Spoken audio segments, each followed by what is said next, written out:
আসসালামু আলাইকুম। আর একটা নতুন ব্লগে সবাইকে স্বাগতম। আশা করি যে যেখান থেকে ভিডিওটি দেখছেন আল্লাহর অশেষ রহমতে সবাই ভালো আছেন। আলহামদুলিল্লাহ আমিও ভালো আছি। এই যে ভিডিওটা ঈদের 2 দিন আগে আমার সকালবেলা উঠতে ঘুম থেকে 10টা বেজে গেছে। তারপর একটু সেলাইয়ের কাজ ছিল, যেহেতু আমি অর্ডারি কাজ করি, কাস্টমার আসছিল। সেলাই করতে করতে 2টা বাজে, আমার নাওয়া খাওয়া করতে করতে 2টার বেশি বাজে। যেহেতু আমার সকালে উঠতে একটু দেরি হয়, এটা কোনো সমস্যা না, কিন্তু প্রত্যেকটা কাজ আমার টাইমের ভিতরে করতেই হবে, না হলে আমার মানে ভালোই লাগে না। তো আজকে 2টার বেশি বেজে গেছিলো আমার নাওয়া খাওয়া করতে। তারপরে কি করলাম, আমি এই কাজগুলো বাদ দিয়ে আগে ঘর ঝাড়ু দিয়ে মুছে তারপরে নাওয়া খাওয়া করলাম। এই কাজগুলো আমি পরে করলেও আমার সমস্যা হবে না, কিন্তু টাইমের ভিতরে আমার নাওয়া খাওয়া করতেই হবে, এই একটা আমার তাড়া। তারপরে আমি বিকেলে আমার শরীরটাও ভালো লাগছিল না, মনটাও তেমন ভালো ছিল না, একাকিত্বটা অনেক ভারী করে ধরছিল আমারে। এই জন্য কী করলাম, বিকেলে কাজগুলো করলাম। সকালে কাস্টমার আসছিল, কাপড়গুলো গোছানো হয়নি, ভাবছি বিকেলে গোছাবো। তারপরে এই যে এগুলো গোছাই নিলাম, কাপড়ও আনা লাগবে, কাপড়ও শেষ হয়ে গেছে, যেহেতু পরিস্থিতিটা অনেক কঠিন, এজন্য কাপড়ও আনতে পারতেছি না।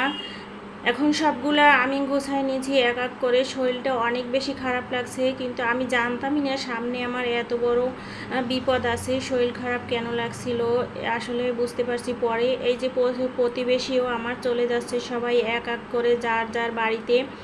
তারপর ঈদের আগের দিন আর ঈদের দিন অনেক বেশি অসুস্থ ছিল, অনেক বেশি জ্বর, শরীর ব্যথা, মানে এত বেশি অসুস্থ বলে বোঝাতে পারবো না। খাট থেকে নিচে নামার মতো আমার কোনো শক্তি সাহস ছিল না, এরকম অবস্থা।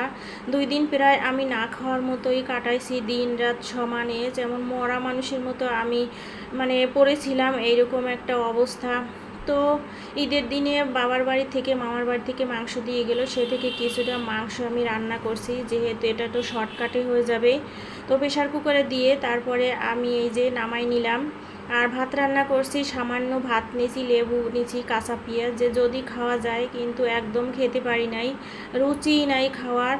বিকেলে গেছিলাম ঈদের দিন ওষুধ আনতে, অনেকটা সাহস নিয়ে, যেহেতু আমি না আনলে আমার আর আনার কেউ নাই।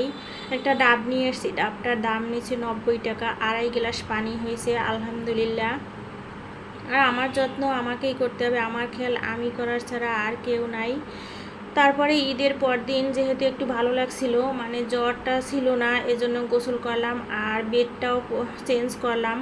যেহেতু জ্বর ছিল এজন্য বেডটা চেঞ্জ করা অনেকটা জরুরি মনে হয়েছে আমার কাছে।